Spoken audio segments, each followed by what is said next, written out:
welcome back. It's Laura again at Hyperstamper. I have a 102-year-old book today that I have turned into an antique junk journal. I've had about 4 of these for the past few years. This is a Ruth Fielding, and this particular one is in the Great Northwest, which I thought was great. I found this vintage bracelet in my collection here. I don't know exactly when it's from, but I do know it is vintage. And the colors, blue, beige, and red, just match the cover here perfectly. Look at this beautiful woman here, young lady, sitting on a bit of a hill with flowers and the gorgeous sun in the background, sunset.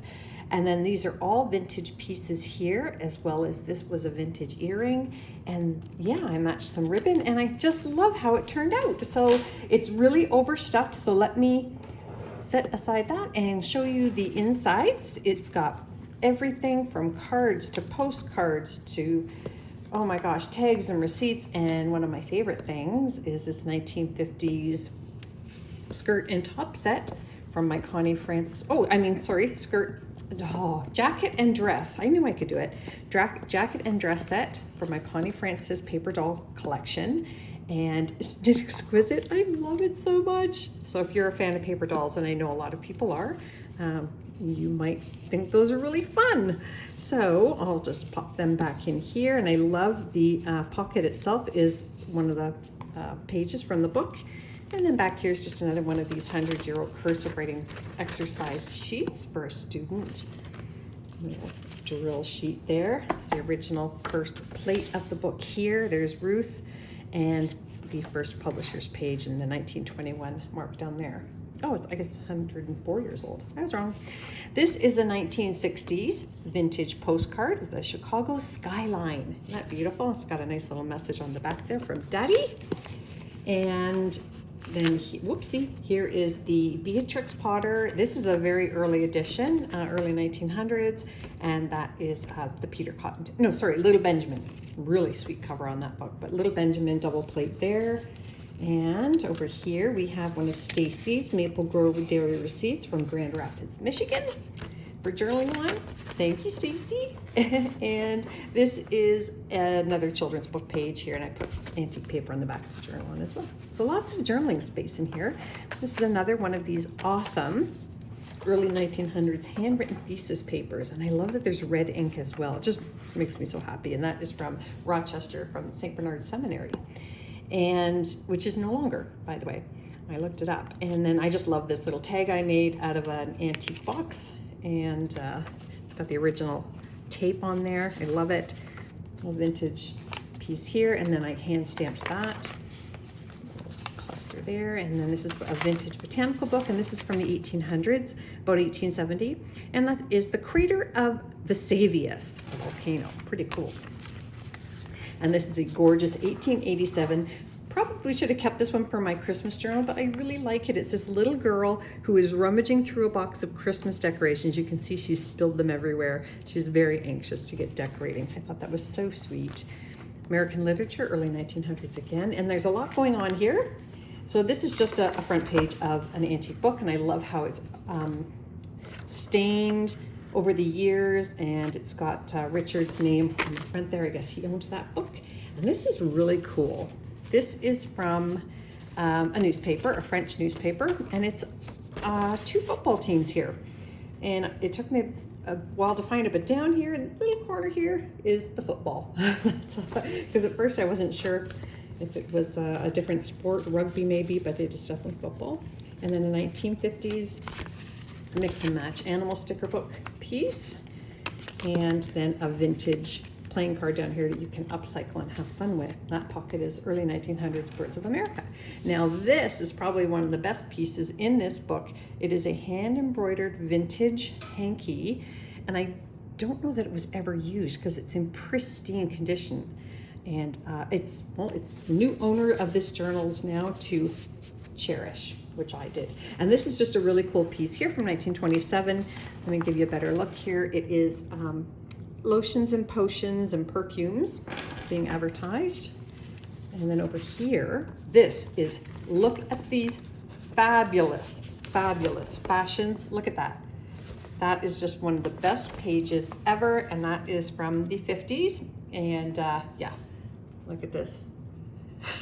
Western band, right down to the accordion and the clarinet. I just love it. Lawrence Welk. Oh my gosh, but these fashions are fabulous, aren't they? So somebody's gonna have a lot of fun with that page. I had an awful lot of fun looking at it over and over and over again. This is just a really cool page that obviously this book was kept too close to the fire, so it has its original burn mark there. And then antique paper on the back. My sister reminded me yesterday of when we were little and we had to do projects like treasure maps and things for school. We would dip paper in milk, put it in the oven and try to fake that burnt mark, so it's really fun that it's original.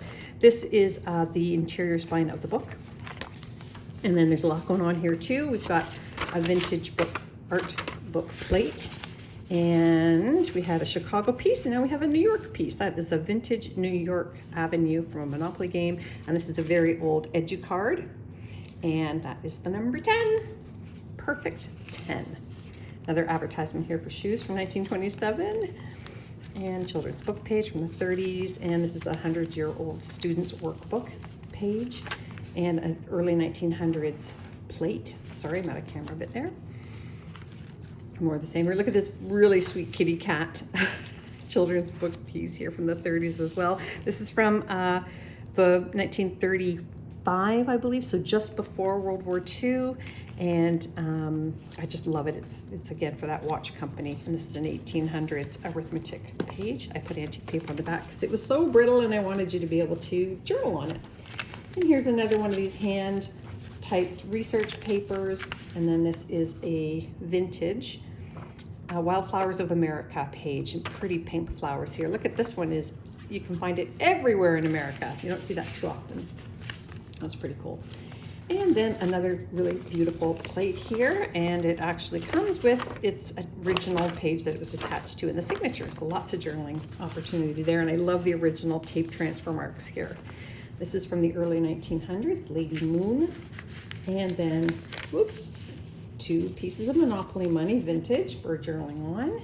Another children's book page, a 1934 Paris, France almanac full page, double-sided, of course. Children's book page pocket, and this is from 1925. Bedtime verse and Mother Goose rhymes, very, very sweet.